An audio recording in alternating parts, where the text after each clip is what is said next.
ఓడిపోయేటోనికి ఓపిక ఉండదు, ఓడ్చుకునేటోనికి కోపం రాదన్నట్టు జూబ్లీహిల్స్ ఉప ఎన్నికలలో సునీతమ్మ చేతిలో నవీన్ యాదవ్ జుజూబీ అవుతాడు అనేది తెలిసింది కావచ్చు.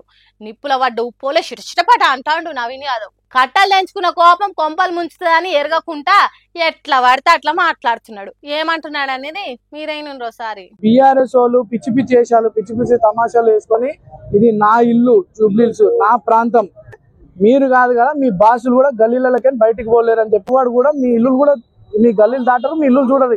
ఇన్నరా జూబ్లీహిల్స్ నవీన్ యాదవ్ ఇల్లట. బీఆర్ఎస్ పార్టీలు ఇక్కడికి వచ్చి ఇంటికి పోలేరట. సరే పోలే అనుకుందాం, ఎందుకు కావచ్చు. నడుమిట్లు ఏమన్నా నవీన్ యాదవ్ పెట్టిన చెక్ పోస్టులు ఉన్నాయా, లేకుంటే జూబ్లీహిల్స్ నియోజకవర్గం చుట్టూ నవీన్ యాదవ్ కట్టించిన ప్రహారీ గోడు ఉన్నదా? దాన్ని దాటిపోయేదానికి బీఆర్ఎస్ పార్టీలకు కష్టమవుతుందా? ఎందుకు ఇంటికి పోలేరు కావచ్చు? ఎన్నికలలో పోటీ చేసిన అభ్యర్థి మాట్లాడే మాటలు ఇవేనా? ఓట్లు అడిగే ప్రచారం చేస్తున్నాడా, లేకుంటే గుండాగిరి చేస్తున్నాడా? ఇంటికి పోనీయకుండా ఏం చేస్తాడు కావచ్చు? కట్టిస్తాడా? ఇంటికన్నా ఉంచుకొని భోజనాలు పెడతాడా? ఆ మాటలకు అర్థం ఏంటిది? ఓడిపోతున్నా కాబట్టి ఏదో ఒకటి చెప్పి హల్చల్ చేస్తే మీడియా కవరేజ్ వస్తుందని ఎట్లా మాట్లాడుతున్నాడు. బీఆర్ఎస్ పార్టీ లీడర్లు కరడు కట్టిన సమాఖ్యవాదుల బెదిరింపులకే జంకలేదు. వాళ్ళ మీదనే పోరాటం చేసి తెలంగాణ నుంచి తరిమేసిండ్రు. అసోంటిది జూబ్లీహిల్స్ నా ఇల్లు అడ్డా అని బెదిరిస్తే బెదురుతారా? ప్రచారం చేసుకుంటా ఈ గల్లెటు పోతుంది అని అడిగే నీకు జూబ్లీహిల్స్ ఇల్లు ఎట్లయితే నవీన్ యాదవ్ అని అడుగుతున్నారట. తన మాటలు ఇన్న జూబ్లీహిల్స్ పబ్లికే. మందికి నీతులు చెప్తా గాని నేను మాత్రం నీశంగా ఉంటా అంటే వెనకటి నడిచింది కావచ్చు గాని ఇప్పుడు నడవది అన్నట్టే వేసిండు ఓ పిల్లగాడు. పోలీసులు నెత్తికి హెల్మెట్ లేదని ఫైన్ వేసిండ్రట.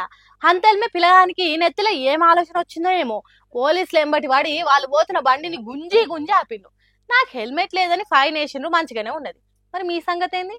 రూల్ ప్రకారం బండి వెనక కూర్చున్న వాళ్ళకి కూడా హెల్మెట్ ఉండాలి. ఇంకో పోలీస్కి హెల్మెట్ ఏది? మీరు నడుపుతున్న బండికి నంబర్ ప్లేట్ సరిగ్గా లేదు, ఇటువంటి బండి బజార్ మీద తిరిగే పర్మిషన్ ఉండదు, మీరెందుకు నడుపుతున్నారని ప్రశ్నల మీద ప్రశ్నలు వేసుకుంటా పోలీసులను పొట్టు పొట్టు సతాయించిండు. ముప్పు తిప్పల పెట్టి 3 చెర్ల నీళ్లు దాపిచ్చిండు. మందికేనా రూల్స్, మనకు కాదా పోలీస్ సార్లు అని బుల్లెట్ అసోంటి మాటలు మాట్లాడే వరకు సతమతమై సప్పుడు చేస్తలేరు. కోడలకు బుద్ధి చెప్పి అత్త ఆసిద్ధం తిన్నదాట. అగో అట్లనే చేస్తున్నారు మీరు. నంబర్ ప్లేట్ లేని బండి బజార్ మీద తిరగొచ్చా అని అడుగుతుంటే అంటున్నారు తప్ప ఇంకో మాట మాట్లాడతలేరు. చదువుకున్న పిల్లల్ని దబాయించి ఫైన్ వేస్తే సప్పుడు చేయకుండా ఓతరు కావచ్చు అనుకున్నారు పోలీసులు. కానీ పోరగాన్లు భలే హుషారున్నారు.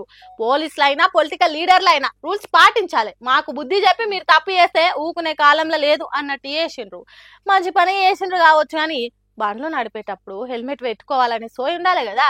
ప్రశ్నించే గుణం ఉంటే మంచిదే గాని పైలంగా ఉండే రూల్స్ పాటించాలి కదా.